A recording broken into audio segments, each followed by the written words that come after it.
पांच वर्ष पर गाँव में जलिला बिजुली केन्द्रापड़ा जिला महाकालपड़ा ब्लॉक सरुमुही गाँव में दीर्घ 5 वर्ष अधिक समय धरी विद्युत सेवार वंचित होते ग्रामवासी डिबिरी आलुओ दीप जाली भविष्य गढ़ुते एठाकार छात्र छात्री ए समस्या नहीं गत 3 तारिख में कलिंग टीवी रे खबर प्रसारण करा खबर प्रसारण पर विभाग पक्षर तत्परता प्रकाश पाई गतकाली गाँव को विद्युत संजोग दि जाइए घरे घरे एवं जलुछि बिजुली फल गाँ लोकों सह बेस खुशी होता चित्र देखा मिलूँ दीर्घ वर्षर समस्या दूर होइतिबारु गाँ लोके कलिंग टीवी को धन्यवाद देइछंती।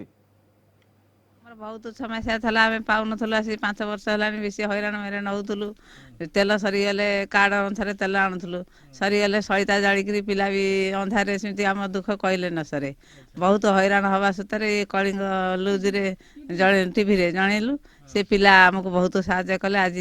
जनइलु से मैंने आसिक लाइन टाणी देकी गले। दीर्घ 10 वर्ष है आम एमती अंधारे बसवास कर रोलु जो कलेक्टर पाख गलु सी भी 10 थर आम जा फेरी आसचु सारे प्रतिश्रुति देले जा तुम्हें मुझे पठेबी से जा देखा चाह कर आसिले आमको करेन्ट देवे बोली कहले आम गरीब लोक धान चाउल बिकिकी पैसा संग्रह करी तार फार किणी आणला कौन प्रकार है ना जदि ना ए कलिंग टीवी रे ये करी आम साड़ को छाड़िया सत्ते मैंने जोगाजोग कर लाइन देले।